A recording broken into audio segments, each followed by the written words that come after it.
Welcome to the Ebb and Glow podcast. I'm your host, Jenelle Tremblett, and I'm a firm believer that even when life doesn't go as planned, it is taking you exactly where you're meant to be.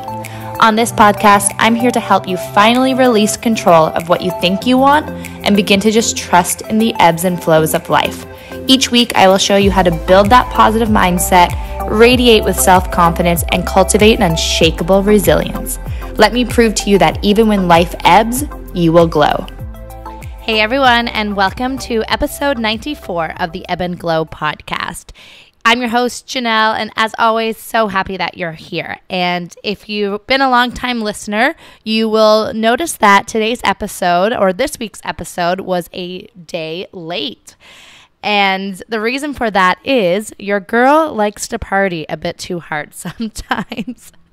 So I was away this past weekend for a country music festival, and after 3 full days of belting out Shania Twain, I came back to the city with literally no voice. It was so bad.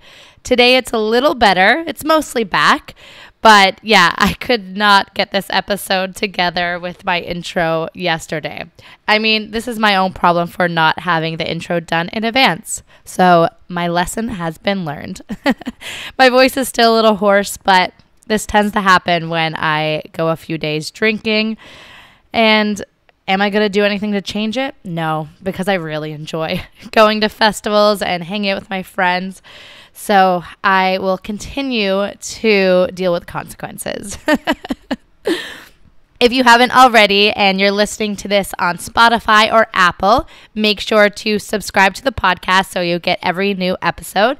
And if you're watching on YouTube, hit that subscribe and follow button as well. That way you will be able to stay connected to each week's episode. As you noticed, today is episode 94. We are getting so close to episode 100, and I cannot wait. And thanks to everyone who listens, you've made this creative project of mine into something a lot bigger than I ever thought it would become. And it continues to grow every single week. So I can't wait to hit that big, well-known milestone in the podcasting world of 100 episodes. And it's definitely going to be a moment I will be celebrating. Today's episode is actually with my podcast editor, Hayleigh Hayhurst, and it was an absolute joy to chat with her because I love these types of episodes where there's no set plan on what we're talking about, and it ends up just feeling like chatting to one of your girlfriends. It's just light chatter, but what comes with that light chatter is it's really relatable. So on today's episode, we talk about the ebbs that Hayleigh has gone through recently in terms of moving to a new city and finding it hard to make friends. She went through a breakup. She's recently living alone, and she's struggling with that. She also chatted to us about how she graduated college going into the pandemic. So what comes from that is you're graduating with a 4-year degree thinking you have everything planned. You think you're jumping into this great prosperous career ahead of you, but with the world literally falling apart, it's so much uncertainty. And so because she came out of graduation completely unemployed with no prospects, she chats about how the only really option was to start her own business. And I mean, inevitably, that's how her and I met. A couple other ebbs that we chat about in this episode is how she grew up really shy, learning to say no, and one of the ones we all deal with is having FOMO. But then on the other hand, in this episode, we talk about some of the glows Hayleigh has experienced recently. So one big one is she moved into her own place recently. And while that comes with struggles of feeling lonely, she is loving having her own place. She's also bringing on a lot of new clients that she's excited about and that feel more aligned to her in her business. We talk about starting a business overall and how she's been building that over the past couple of years, how she hired a mindset coach right away to help jumpstart her business. And last but not least, we talk about how she recently took a solo trip to Costa Rica. A little bit about who Hayleigh is. Hayleigh Hayhurst is the founder of Espresso Podcast Production, a full-service podcast agency that helps business owners increase their revenue through strengthening their podcast strategy. Before Hayleigh devoted herself full-time to her podcast production company, Hayleigh worked in PR and communications for some major brands such as NPR and UFC. Hayleigh's mission is to amplify the voices of those who spread knowledge and positivity and help people turn their passions into a podcast.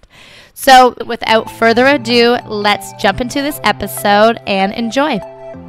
Hayleigh, welcome to the show. Hi, thanks for having me. I knew you were going to say yes when I asked you. I was like, why didn't I think about this a couple of months ago? Because I'm always looking for new guests. I'm like, well, obviously, let's interview Hayleigh.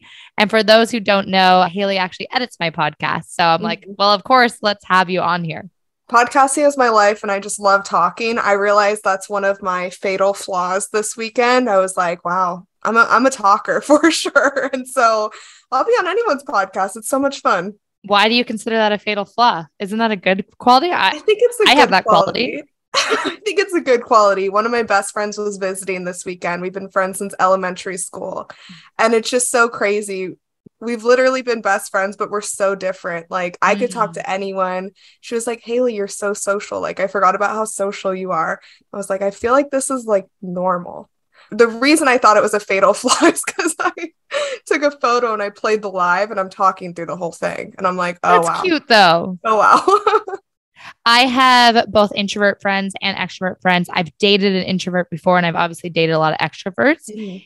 I love my extroverted friends because they're so easy to bring into a new group of friends. And I'm the type of person that I like to pick a couple people in different friend groups and like, let's all hang out together. And sometimes for my introverted friends, you can't just throw them into a new group. Like you almost have to babysit them a little bit. Mm-hmm. You have to almost like curate the group when you invite them to hang out. So I find like I'm such a go with the flow and like spontaneity type person when it comes to hangouts, especially when it comes to the summertime. So I find myself hanging out with my extroverted friends more because they're so easy just to text with like an hour's notice and say, what are you doing tonight? Come with us. And they don't care who's already invited. So I don't know. I like extroverted friends. I love that too. I'm the same way. I literally told my friend this morning. I was like, I can't have like a bunch of different friends that I have to make a bunch of plans with. I just want like a good group of friends, you know? And honestly, when I moved to Seattle, because I moved here 2 years ago, only knowing one person, it was hard to meet people. It was like the middle of COVID. And so I made most of my friends on Bumble BFF. Oh my God. Did you know I used to work at Bumble? Did you? Yeah. So me and a few of my girlfriends, we all worked for Bumble Canada doing events. So we were like promoting Bumble dating app and Bumble BFF. So I'm glad it worked for you. That's so fun. Yeah. So how did you guys meet up and like go on friend dates during the pandemic? So honestly, I had this one friend and then I met her friends just like organically. Yeah. And then after I went through a breakup, I was like, wow, my life really revolved around my boyfriend and this one friend. And I was like, you know what? I need to meet people. I was like, I don't want to start dating again. I just want to meet people. And so I think all of them, we like got dinner or we got drinks or something. You know, my old way of meeting people was like going on dates. And I was just so emotionally unavailable. I was like, I have room in my life for friends. Yeah. And so just friend dates. And with guys as well? Just girls. Yeah, just girls. Fair. So I always like to ask people when I start these episodes is what's kind of getting in your way the past couple of weeks? What's setting you back? What's annoying you? What's making you angry? Like what's happening lately? I feel like my life lately has been going really well. Summer in Seattle is beautiful and I love working from home. And I recently moved in to my own place. And so it's just like amazing. I get to be here. I get to put in as much work as I want. I get to take naps whenever I want. I don't have to worry about anyone coming in. But I will say the struggle I'm having with living alone is not the social aspect, but more of like keeping myself accountable to a schedule where like my roommate at my last place would come home from work at like 2 p.m. And so from the hours of like 8 to 2, I'd sit in the front room just doing as much work as I could. Because you knew by the time she came home, it'd be like you'd hang out a bit. Exactly. So then we talk and then I would go in my room and like finish up. But now I'm like, I could work whenever. And like, I'm still on top of everything. Yeah. It's just not a routine yet. That is so funny to me because usually it would be the opposite for people where it's like, oh my God, thank God I'm finally living alone. I can get so much more done. Have you ever like, there's the style of, I think it's Gretchen Rubin who does this. And she talks about a few styles of accountability that people have. Some people are more accountable to themselves. Some people are accountable to others. So say if you're going to a workout class, if you have a friend that's going to go to the workout class with you, you never want to disappoint them. So that'll keep you going. So it sounds like maybe you're the type of person that like someone else can hold you accountable a little bit, like to the schedule maybe. Yeah, exactly. I've heard of this. So I have ADHD, and I've heard of this thing with other people that have ADHD where it's basically called body doubling. Okay. And so like I go to a lot of coffee shops to get work done, and I'm more productive at coffee shops because you see other people working. Because I see other people working. Yeah. And I can't like get up and like watch TikTok for an hour, go take a nap. Like there's other people there that I don't know, for some reason being around other people for me energizes me and keeps me more like on top of it. I know. It's fascinating to me. It's funny that you bring up the ADHD. I had a friend ask me recently if I have ADHD because he's like, I think I do. And he's like, the way we are communicating right now, he's like, this is hilarious to me. Like we kept cutting each other off, but not in like a rude way, but we would divert to like 400 other conversations, but still come back to the other one. But both of us were still able to still manage all of those conversations at the same time. He's like, this is crazy to me. He's like, you definitely, whatever I have, you probably have as well. And I feel like me and you are doing the same thing now, where it's like, I haven't forgotten the 4 other directions of conversations we have going on right now. Exactly. When I moved into this place, I FaceTimed my sister and I was like, oh, help me like arrange my furniture. And I think I made dinner. I showed her, I have a view now. I showed her the view like 8 times. And she's like, this is exactly what I would assume would happen on this call. Like, we're working on your room, but it's also like 2 hours in and you're making dinner. And I'm like, I just have a lot to do. A lot of thoughts in here. I wonder if ADHD is more common in men or women. I don't know if there's any correlation between that. Really? Mm-hmm. Why? Yeah. I don't know the science behind it. Yeah, I just know it's like more men are diagnosed with it and probably the same amount of women have it, but we're just known as multitaskers and it's a good thing. Exactly. Oh my goodness. Okay. So obviously you said a lot of things are going well in your life because you have the new apartment to yourself. How's business? Like what else is going well in business?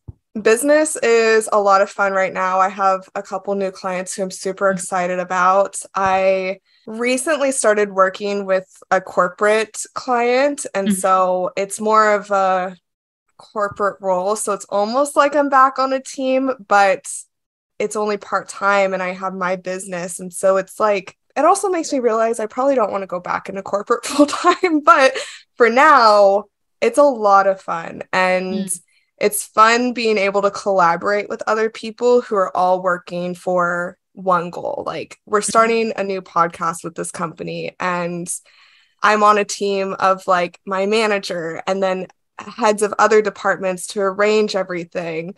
And it's a lot to coordinate all of us, but it's something that I kind of missed. When I started my business, I graduated in December of 2019 and then started my business in like July of 2020, right after COVID. So I've had internships before, but I was never like a corporate employee. I went straight from like graduation to unemployed because of COVID to having my own business. So it's always been in the back of my head, like, do I want to do corporate? Is entrepreneurship for me forever? This makes me realize, yeah. Or do you like the mix of it? Because I know a lot of people who run their own businesses or are trying to get businesses off the ground. They still take contracts from other people just to have their income diversified a little bit and to not put all of the pressure on one sole income of building a business. So it's nice. And I'm sure you're learning from other people ways to even grow your own business and ideas. And sometimes it's so easy to have tunnel vision when you're just working on your own and you're the only one you're around all the time. It's nice to almost be like around some creative ideas. Yeah, I do really like it because I did build my business up to full time where it was fully supporting me. Like it was just Espresso Podcast Production. And because of that, I'd have to take on some clients who I wasn't like super excited about. Like, Jenelle, I love editing your podcast because the topics, I'm interested in it, right? But I also had a client who talked about politics and sports for a little bit. And that wasn't like, that was solely based off of my need for money than like an interest. So having, you know, the split income, I'm able to work with fewer clients that I love working with. And I do love that aspect. Yep, I can see that. It's interesting to me thinking of everyone that graduated university graduating into a pandemic. I think 5 years from now, we're going to see a lot of amazing companies already fully built because of that. Because I think the generation that graduated university into the pandemic are going to be pretty resilient entrepreneurs. Because what else was their choice? Exactly. Like I had to start my business because I was like, fuck, I'm literally unemployed right now. Yeah. And you know, corporate offices weren't hiring. And I was like, I will die before I go work in like a fast food place or like, there's nothing wrong with it. But you're like, I just got a degree. Like, right. I wanted more out of my life. Like I've worked in restaurants before, but not the life for me.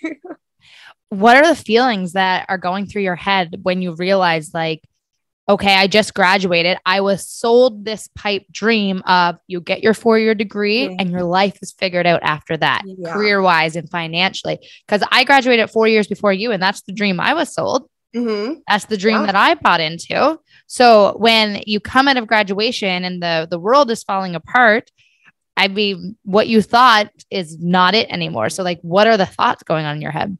Yeah. So my plan was when I graduated, I was going to join the Peace Corps and I was going to go teach English in Cambodia. And that was going to be my life. And I got approved. Like it was a process to get accepted into the Peace Corps. I had to get physical exams, mental exams. I had to submit every single piece of medical paperwork from like the last like 10 years, right? You go through a process of interviewing and I got accepted and I was supposed to leave in August of 2020. So the time between me graduating in December of 2019 and then COVID starting March 2020, like I wasn't looking for full-time work. I wasn't looking for anything really. I was, you know, doing some freelance writing. I was still with NPR. Like I got published during COVID, but that wasn't the plan. And so I was living with my mom, unemployed. Literally, I was like, okay, I didn't go to school for this. So I wanted something new. I moved up to Seattle, got bored, couldn't find work. And I was like, okay, I know podcasting. It was actually one of my cousin's cousins who needed a podcast editor. And I was like, oh my gosh, I had a podcast in college. Like, you'll pay me for this? Of course I can do that.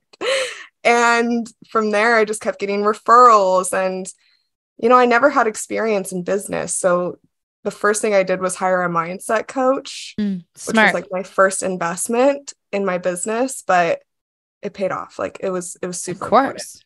Yeah. You have a degree in journalism and media studies, though. Why are you going to the Peace Corps? Like, why that direction? Do you come from a religious background? No, I don't. No. You told me that the other day. I was like, sorry, that was a curveball. Like, wait, where does the Peace Corps come from? Yeah, I really wanted to travel, and teaching English just like sounded like so much fun to me. And it's 2 years. It's not like a religious thing. It's more of like going and like just teaching English and living in a community. And I was like, I'm only young once. Like, I can do this, but I'm glad I didn't. I'm glad. Why? I'm just thinking of, I would honestly still be there. I would still be there right now. And yeah, it'd be 2 years later. You'd be coming on 2 years. So you'd just be coming back and maybe you fell in love with it and stayed longer. Right. And so thinking of all the experiences I've had over the last 2 years, and like, I never saw myself as an entrepreneur. I've always been independent, but like living on my own in a city where I know one person, like all of these things would have never happened. And yeah, that's why I'm thankful that this is my life, not that. It would have been so different. Are you close to your mom? And like your I family? am. Yeah. So Yeah. what does she think looking at you? Now you are living alone in Seattle, in a city that you've never been to before. You moved there on your own. Now you're running your own business. She's probably like, wait, what? In 2 years, a lot has changed. Yeah. She thought, I mean, she was obviously sad when I moved up here, but she's like, I understand. But my mom has been an entrepreneur since I was a child. Like after my sister was born, like maybe we were like a couple years old, she wanted to spend more time with us. And my dad's side of the family has a business. And so she started working with them and has been working with them ever since. And so I think part of me being able to start my own business is like seeing her put in all that work, like seeing it my whole life and understanding what it takes, how many hours she was working, all of those things. I think because parents are always role models, no matter what they do. Like they'll good and bad. Like, yeah, exactly. Like children observe what their parents are doing. And so I think even though I didn't consciously know that's what was happening. Yeah. Subconsciously, we're always learning from them. Yeah, exactly. So at what point did you realize, wow, I can turn editing this podcast for my cousin into a full-on business? At what point did you decide? And also, why did you want to hire a mindset coach from the begin with? Why not a strategy coach? Why not like someone who's done an MBA? Like why mindset? Yeah. So I think I had 3 clients at this time. And I mean, I wasn't making that much money. This was like a month or maybe like 2 months in. And I remember sitting on my friend's couch and one of his friends was like, oh, how's your business going? Like kind of in like a joking way. And I was like, condescending. Yeah. And I was like, you know what? It's actually working out. It's going to work out. And was it working out? No. But am I stubborn and made it work out? Yeah. But the first step is convincing ourselves, making ourselves believe it. After he said that, I was like, it's working out. I should go and thank him. I should be like, thank you for making me so stubborn. But no. And so that's when I said it, I was like, I can make this work. Like, this is actually really nice. Like making my own money. I get a paycheck from my clients. I can charge them however much I want. Right. And the mindset coach came in because I think I was in a Facebook group and she offered me like a free session, which is a good business move when you're trying to get more clients. Of course. So we had this business call and I was like, she's smart. Like maybe this is what she convinced me I needed a mindset coach and she was right. I did need a mindset coach and I was scared to make that investment, but. How long was the coaching? I think it was 3 months. It was a 3-month coaching program, but she helped me create like almost the strategy of my business. Like she helped me create what I charge people. She helped me be confident in what I was charging people. Cause that's always like the hardest part in entrepreneurship. Of course. Yeah. So that was like the biggest mindset piece. And then also just like putting yourself out there. Like I didn't have an Instagram when I first started and I was like so scared to post. Now I post the most ridiculous reels, but that's how I found you, through Instagram. So imagine if you never posted before, I never would have found you. Exactly. So it was a good move on my part to have the mindset coach as my first investment. Listen to me. And if you don't have a business degree, like I haven't hired any type of coaches or mindset coaches as of now. And I think a lot of that is to do with me having a full business degree, me working in the corporate and startup worlds for a while. And me also, outside of podcasting, I also run my own business as a realtor. So it's like I'm constantly running my own businesses. But I mean, if you don't come from that business background, I think I take for granted all of the stuff I know in what I would call inherently now, but it was learned. Yeah. I didn't do a single business course until I went to university. So yeah, it was all learned, but now I feel like it's ingrained in me. Yeah. I mean, I went to school for journalism, so none of the business was ever there. It was like, oh, this is how you work for a social media company, or, oh, this is how you do this. And even that really wasn't taught. It was more of internships that I learned stuff from. But oh, of course, no you business. learn by doing. No business knowledge, But studying journalism and working in journalism makes you such a fantastic writer and storyteller. And those skills transfer into everything. I mean, you wouldn't know how to convey yourself without having that journalism degree. Being a good podcaster, being a good interviewer, being a good speaker in general, that all comes from that. Yeah, exactly. And I used to not, I'm a good writer and I can express my emotions through writing more than speaking. It's something I'm working on. But like, I used to be so shy. And so maybe it's not my fatal flaw to actually talk so much, because I used to like not, and now I can talk to anyone. And podcasting is just the perfect industry for me. It is. Now, that's interesting to me that you say you were shy before. So at what age did it switch? It was actually in college. I studied abroad through my college and I went to Prague, and I was the only one from my whole school who went to Prague. And so I had never traveled internationally ever before, but I knew I'd have roommates. I knew I'd be in school. I knew like my housing was all figured out. I was like, okay, this is fine. And so being put in a foreign country, I knew zero people. And that made me finally like get out of my shell. And I was like, if I want to talk and be successful here and like make connections with these people, I should probably talk to them. And I think we always forget that we're going to those situations thinking, oh my God, I don't know anyone here. I'm nervous. What if they think I'm weird? But the other 30, 40, 50 people on this exchange program is also feeling the same way. And we forget that a lot of the times. We think they have it all figured out and we don't.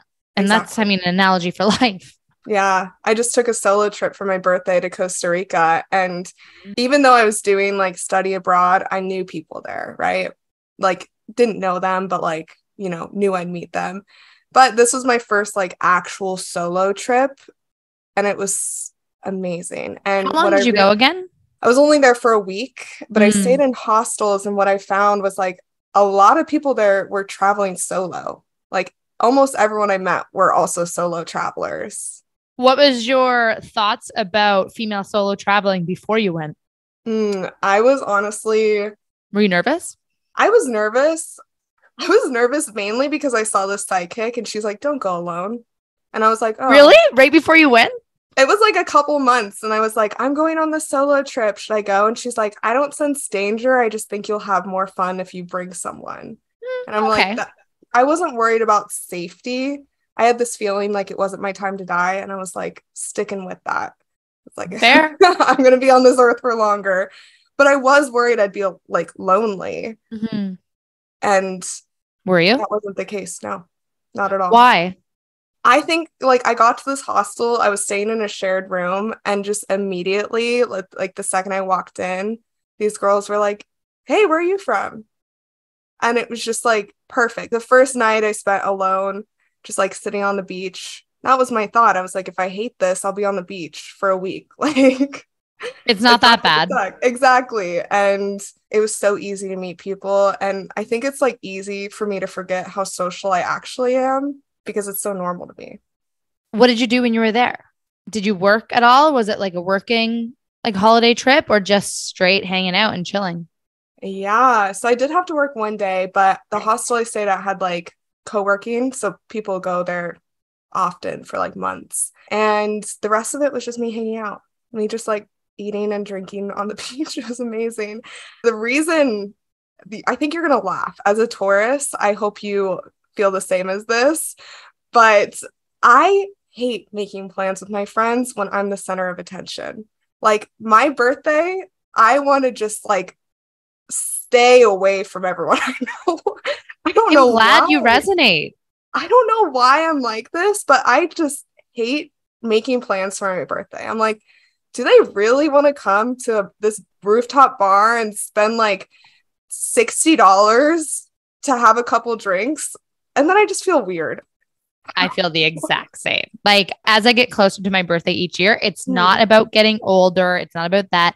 I worry. This is like such a deep, wounded part of me. I just worry I'm going to lose all of my friends right before my birthday and everyone's going to hate me. Yep. And I would rather just do something low key because I don't want to risk anything. Yeah. So I ran away to another country for a week and honestly, I like that. It's perfect. It's funny because I was thinking that next year. So next year is my 30th, but now my birthday is towards the end of April. So it's if I want to go away for a longer trip, I kind of want to do it in February or March. I don't want to do it around my birthday, but I might just do another one.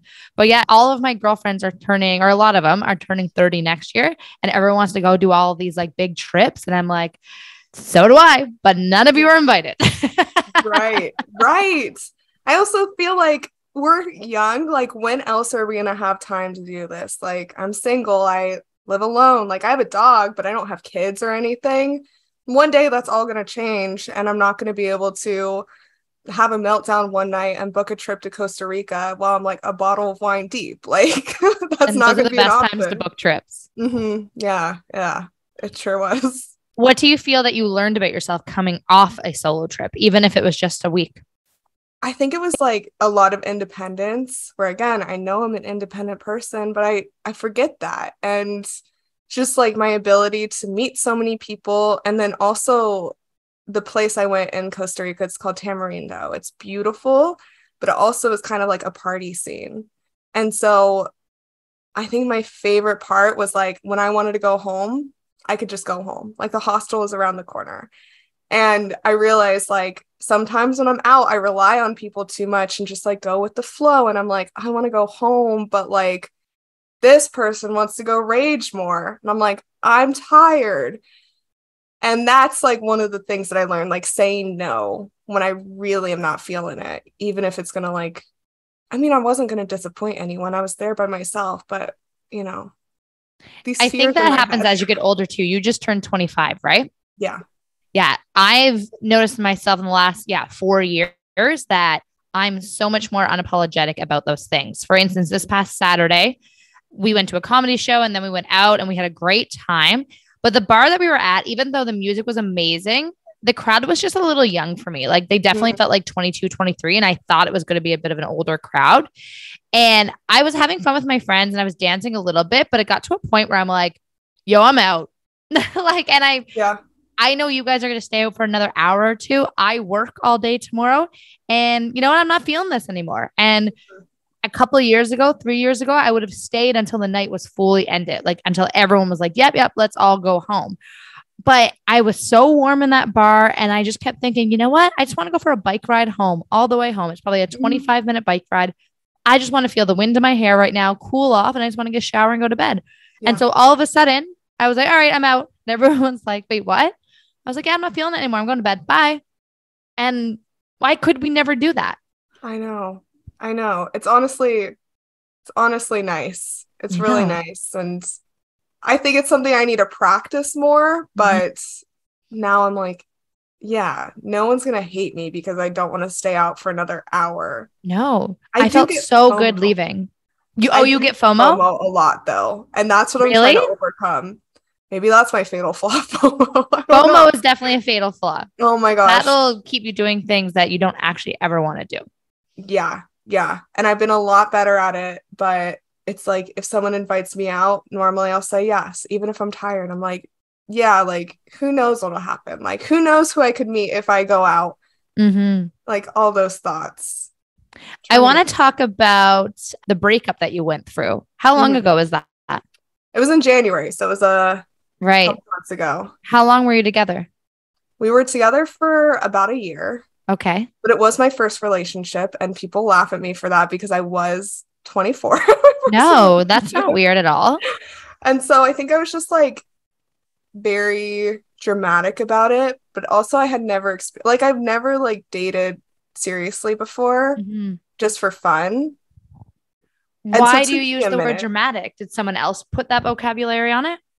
No, I just don't react like strongly to a lot of things, but I was like, breakups suck. And whenever my friends would go through them before, I was like, oh, you'll get through it. Like, you're fine. I'd of course be supportive, but in my head I was like, oh yeah, they're good. How did it feel going through it yourself? Like, the world's gonna end. It sucked. I was like, damn. Get it now. I get it now. I'm like, I kind of wish I didn't, but it was bound to happen eventually. Like, why was it bound to happen eventually? Oh, to experience a breakup, you mean? Yeah. Okay. Because I feel like very few people are gonna date one person in their life and then get very married. few. And if you do that, like, I realize you're not going to like know what you actually like in life. And there's a lot of lessons that you probably won't learn. Exactly. I had a client who, when I went through my breakup, she texted me, "Congratulations. Yep. It's going to be so much growth."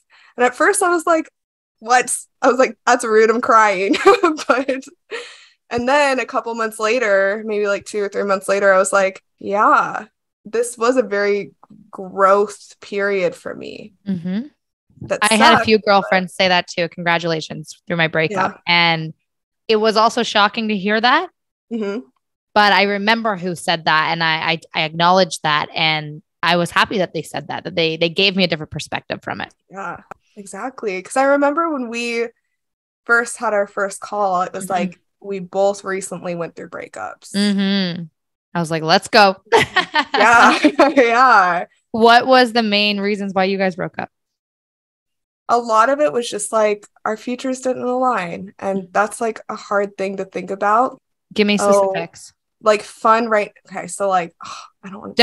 Don't sugarcoat this. Come on, let's give me some juicy stuff. It's like 8 months ago. Who cares? I know. It's like I live on my own. I put myself into like these situations that are very adventurous. Like I studied abroad by myself, a solo trip, like moving to a city of knowing one person. And he lived with his mom, 28. And yeah, it was just like he wasn't very spontaneous. Why was he still living with his mom? Is there a purpose to that? No, because a fear of like moving, like moving on in life. And I always like struggled with that. That was always like one thing that I was like, I was like, will I be his mom if he moves in with me? And through lots of talks with my therapist, I was like, yeah, this isn't meant to be. But then for some reason, like he broke up with me, and for some reason letting go was like so hard.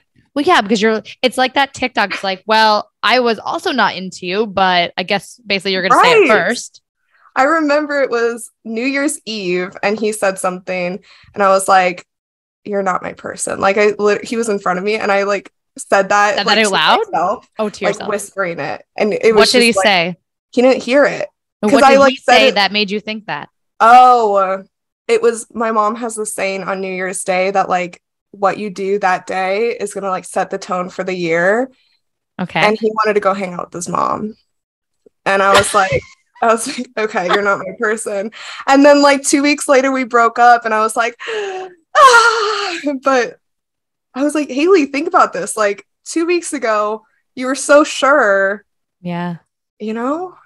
But it's when someone pulls the rug from under us and we didn't decide that, even though we knew it, that we intuitively that was going to happen and it wasn't right for us, it still puts us in this mindset that, wait, no, I want you. Yeah. But even though 2 weeks ago, we were like, you're not my person. Right. But because they made the decision before we did, we're almost embarrassed and shamed that why didn't we do it first? Yeah. I'm like, why am I not your person? Yeah. The ego. Like, oh, man. Yes, the ego was a big thing. But once I finally let go of the ego, I could finally like move on. It did take me a couple months, but it took me like almost half of the amount of time that we were in a relationship to actually move on. Of course. But I guess like 4 or 5 months or 6 months or whatever is better than a year or 2 years. Did you find him living with his mom, did that allow him to save a lot more money and maybe provide within the relationship more? No. Like, what are the benefits here? There were no benefits. Really. I was down bad. I had my love blinders on. I was like, yeah, this is it. I was like, this is it. Yep. But seeing it from an outside perspective now. So after my breakup, like my Instagram feed knew. Like Valentine's Day, I didn't see a single happy couple. My entire discovery feed just was breakup quotes and inspiration. There was one that I remember. Instagram. I was like, Instagram, you can listen to me as much as you need to. Like, this is perfect. And as I healed, all that disappeared. I was like, I don't know how it knows, but I saw this one quote that just like put everything in perspective. And it was like, you still haven't met all the people who are going to love you. And I was like, this is so true. Like, everyone I know right now is not everyone I'm ever going to know in my whole life. And I think like going into other relationships, I mean, I haven't been in a relationship since then, but like going into dating, I'm like, no, this doesn't have to work out because like I'm not done meeting people. You know, if something gives me the ick or something like it just doesn't align with like what I want, I'm like, I could meet another person tomorrow or in a month or like whenever. Like you just never know. Did you find, because of the situation that he was in, did that make you less attracted to him sexually? No, I don't think so. I think it was more like emotionally though. Oh, interesting. I think it is me being like independent. I was like, I don't need a man to take care of me. And so I think I didn't go into it very like vulnerably with my emotions. Of course, I like express emotion, but like I said earlier, I could always write better than I could speak my words. And so that was another big thing where it was like, it was a good point for me to like grow in that aspect of being able to be like, yeah, I love you for these reasons. But I also never reached the point where I could be like, these things need to change. That's what I'm working on now. In my experience, the men that love a very independent, strong woman and are looking for that are usually the type of men that aren't ready nor want to ever provide. Yeah. And so you end up being the strong, independent woman and providing financially, and then also expect it to be a very feminine woman and eventually also manage the household, also take care of the kids. Yeah.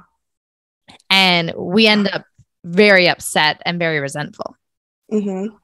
Like I said earlier, if you see what your parents do and that's like your role model. So my dad passed away when I was like really early in high school, like a freshman of high school. And so then my mom was like the provider. Yeah. She was everything. And she never like dated after that. Like she will refuse to like hire anyone to even help her. She'll look up YouTube videos and it might take her all day, but like she got this. And so I always went into relationships of like, I don't need anyone to help me. But then I realized I do want someone to help me. So I need to accept help and not try to go into everything like so independently. I agree. Over the past couple of years and even in the past like 8 months, 9 months, maybe a year, that's definitely the shift that I'm creating in my life where, yeah, I used to be the strong, independent, hyper independent person that didn't even need no man, didn't need anyone. And it didn't and hasn't really served me. And it leads me to be extremely resentful of everyone and not really even in my self-worth anymore. Now, I absolutely prioritize myself, but the door is very much open for someone to come in and take the lead. And I'm seeing a shift and feeling the shift. And I'm feeling myself attracting very different type of men this time. And a lot more the type of men that I'm actually interested in. So funny how that works, hey? Me too. It wasn't like a serious like dating. It was more of like a fun dating. I was dating this guy for a little bit and I was just moving into this place and I was like, I need to get a table. The old me would be like, I have the strength of like 10 men. I can move everything into my apartment. But then I was like, hey, like, do you want to help me? And he was like, yeah, of course. And like, I think just him being able to show off made him like 10 times more attracted to me. This is the key. Just ask them for help, accept help. I was like, this is what I've been missing the whole time. Just like not trying to have everything together. And I think for both of us, like as business owners, we're everything in our business. We're both solopreneurs. Like we can do everything, but asking for help is hard. But it's hard for us.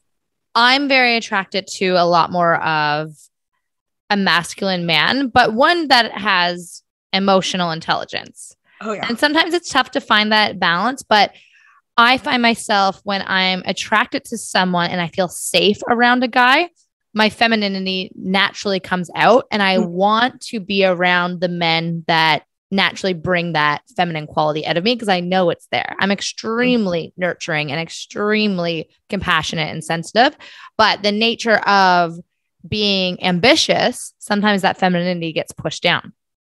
Yeah. So it's been interesting dating lately and noticing myself. I find the men that I ask for advice or ask for their opinion, it means I respect them. And that doesn't happen very often. So if I'm asking your opinion and wanting your advice, I definitely see you in a different light.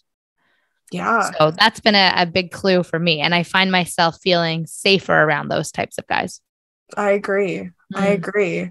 How was your process of moving through everything and then trying to like date openly again with like no, of course, judgment, but trying to ask for more help and like change the way you were thinking almost? You'll have to listen to my solo episode going out tomorrow. I will.